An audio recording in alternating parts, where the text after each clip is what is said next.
సునీల్ నటరాజ్ గారు వేదికపైకి రావాలి. సునీల్ నటరాజ్. మీడియా మిత్రులకు అందరికీ కూడా ప్రత్యేకించి ధన్యవాదాలు, ఉద్యమాభినందనలు తెలియజేస్తూ, మిత్రులారా, ఇప్పటిదాకా అనేక విషయాలు మీ ముందుంచారు. ఏ సామాజిక వర్గానికైనా ప్రభుత్వం నుంచి కేటాయించబడినటువంటి భూమిలో దాన్ని ఒక ట్రస్ట్గా మలిచినప్పుడు ఆ ట్రస్ట్ని, ఇంతకుముందు తమ్ముడు కూడా చెప్పిండు, ఆ ట్రస్ట్ని అమ్మడానికి కానీ కొనడానికి కానీ లీజ్కి ఇవ్వడానికి కానీ ఎవరికి కూడా హక్కు లేదు. కాకపోతే ఇదే సామాజిక వర్గానికి ఉపయోగపడే విధంగా ఈ గతంలో రెండు స్కూల్స్ కూడా కట్టిండ్రు కదా. ఒక స్కూల్ ఉంది, ఒక స్కూల్ కూడా ఉంది. ఇది అయితే నేనేమంటున్నా, ఏదైనా ఆ సామాజిక వర్గానికి సంబంధించినటువంటి సమిష్టి ప్రాపర్టీ. అది ఏ ఒక్కరికో ఉపయోగపడే విధంగానో ఇద్దరికి ఉపయోగపడే విధంగానో కాదు.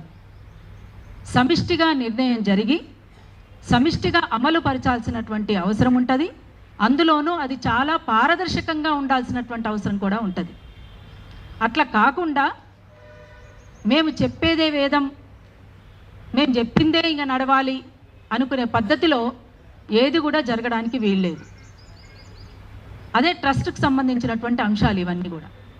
అట్లాంటప్పుడు ఇంతమంది ఇంటెలెక్చువల్స్ ఎక్కడో ఇతర దేశాలలో ఉన్నటువంటి ఈ కురుమ సామాజిక వర్గానికి సంబంధించినటువంటి యూత్, సుభాష్తో సహా ఇంకా కొంతమంది మిత్రులు కూడా ఉన్నారు.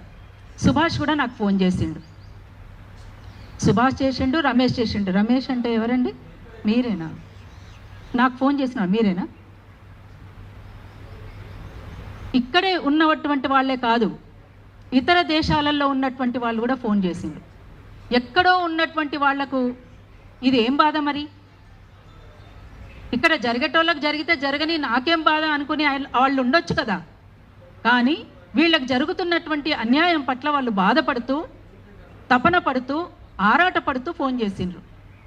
ఏది ఏమైనా ఈ ప్రాపర్టీని ఈ సామాజిక వర్గానికి సంబంధించినటువంటి దానికే ఉపయోగపడాలి. వాస్తవానికి నాకు తెలిసినటువంటి పిల్లలే, అమ్మాయిలైనా అబ్బాయిలైనా, కొంతమంది హైదరాబాదులో ఉంటూ, అమ్మాయిలు కూడా హైదరాబాదులో ఉంటూ, వాళ్ళు ఇంటి దగ్గర నుంచి తల్లిదండ్రులను బాధ పెట్టి మేము ఈ హాస్టల్కి ఫీజులు కట్టుకునేటువంటి పరిస్థితుల్లో లేం కాబట్టి ఇక్కడే ఎక్కడో ఒక చోట, అంటే షాపింగ్ మాల్స్లోనో ఎక్కడో ఉద్యోగాలు చేసుకుంటూ ఆ డబ్బులతోటి వాళ్ళు హాస్టల్లో ఉంటూ ఇక్కడ మిగతా కోర్సులు చేస్తున్నటువంటి పరిస్థితిలో ఉన్నారు. మరి అట్లాంటి వాళ్ళకి ఇటువంటి భవనం ఉపయోగపడాలి కదా. అట్లాంటి వాళ్ళకు ఉపయోగపడడానికే కదా వాస్తవానికి మనమంతా ఇక్కడ ఈ వేదిక మీద, నాకు తెలిసి ఇక్కడే ఉన్నటువంటి వాళ్ళు కొంతమందిని కూడా, తమ్ముడితో సహా, విద్యా పరిరక్షణ కోసం పోరాడుతున్న వాళ్ళంగా ఉన్నాం. అంటే గవర్నమెంట్ స్కూళ్ళు కానీ, గవర్నమెంట్ హాస్టళ్ళు కానీ, గవర్నమెంట్ కాలేజీలు కానీ, ఇవన్నీ కూడా అభివృద్ధి చెందేలా ఉండాలి, అందరికీ ఉపయోగపడేలా ఉండాలి అని అనుకుంటుంటే, అసలు చదువుకునేటువంటి వాళ్ళకు కాకుండా చదువు కొనుక్కునేటువంటి వాళ్ళగా కార్పొరేట్ వ్యవస్థను బలంగా చేసే విధంగా ఉన్నది. మరి అదే దృష్టి మన ప్రభుత్వ బడుల మీద, ప్రభుత్వ హాస్టళ్ళ మీద, ప్రభుత్వ కాలేజీల మీద పెడితే అందరికీ చదువు అందుబాటులో ఉంటుంది కదా. ఆ రకంగా చేయొచ్చు కదా. అట్లా లేనప్పుడు ఇవాళ కనీసం మన పిల్లలు ఉన్నారు, ఇంతకుముందు చెప్పినారు, ఒక సాంస్కృతిక కేంద్రంగా కూడా ఉపయోగపడుతుంది అది, ఆ భవనం అట్లనే ఉంటే. ఇప్పుడు ఒగ్గురవి లాంటి వాళ్ళు చాలామంది ఉన్నారు. వాస్తవానికి ఉస్తాద్ బిస్మిల్లా ఖాన్ అవార్డు ఒగ్గురవికి, అట్లనే డప్పులో ప్రావీణ్యం పొందినటువంటి డప్పు భాస్కర్కి, పేరిణి రాజ్కుమార్కి, ముగ్గురికి వచ్చింది మన రాష్ట్రానికి. ఇట్లాంటి పిల్లలకు ఇందులో ఒగ్గురవి ఇప్పుడు ఈ సామాజిక వర్గానికి సంబంధించినటువంటి వ్యక్తి. మరి ఇట్లాంటి ఒక బలమైనటువంటి సాంస్కృతిక కేంద్రంగా దాన్ని బలోపేతం చేసుకోవడానికి ఉపయోగపడే విధంగా కూడా మలుచుకోవచ్చు. అంతేకాకుండా మన పిల్లలందరికీ విద్య కోసం ఉపయోగపడుతుంది కదా. ఎంతమంది పిల్లలు బాధపడుతున్నారు. ఈ సామాజిక వర్గంలో ఉన్నటువంటి వాళ్ళు హైదరాబాద్లో ఎక్కడో ఒక చోట ఉంటూ ఎక్కడ ఉండాలో తెలియకుండా కూడా ఇబ్బంది పడుతున్నటువంటి వాళ్ళు చాలామంది ఉన్నారు. మరి అటువంటి వాళ్ళకు ఉపయోగపడటానికి కదా, అది ఎవరికో లీజ్కి ఇచ్చేసి చేయడం కోసం కాదు కదా. అందుకనే ఇప్పటికైనా మించిపోయింది లేదు.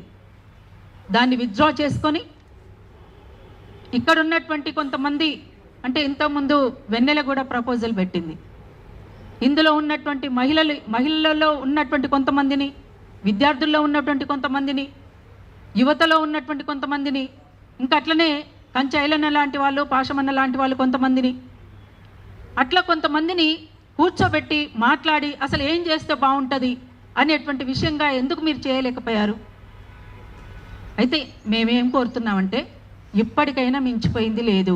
అది విత్డ్రా చేసుకొని మనం అందరం కలిసి కూర్చొని మాట్లాడుకొని ఏం చేద్దాం దీనిపైన అనేటువంటి దాని మీద ఒక చర్చించి నిర్ణయం తీసుకుంటే బాగుంటుందని నా అభిప్రాయం. అందుకని ఏది ఏమైనా ఒక కమ్యూనిటీకి సంబంధించినటువంటి ప్రాపర్టీ అది సమిష్టిగా జరగాలి తప్ప ఏ ఇద్దరో ముగ్గురో నలుగురో 10 మందో కలిసి కూర్చొని నిర్ణయం చేసేది కాదు. అందుకోసం సమిష్టి నిర్ణయం, సమిష్టి కృషి, సమిష్టి అమలు అట్లా జరిగితేనే ఈ సామాజిక వర్గానికి న్యాయం జరుగుతుంది. ఎందుకంటే ఇప్పటిదాకా వెనుకబడేసినటువంటి సామాజిక వర్గంగా మనది ఉన్నది. ఇప్పటికీ గొర్రెలు మేపుకుంటూ మేకలు మేపుకుంటూ ఈ సుదూర ప్రాంతాలకు పోయినటువంటి వాళ్ళు నెలల కొద్దిగా ఎక్కడ పోతారో, పోయినటువంటి వాళ్ళు క్షేమంగా తిరిగి వస్తారా అనేటువంటిది కూడా ఒక ప్రశ్న ఉంది.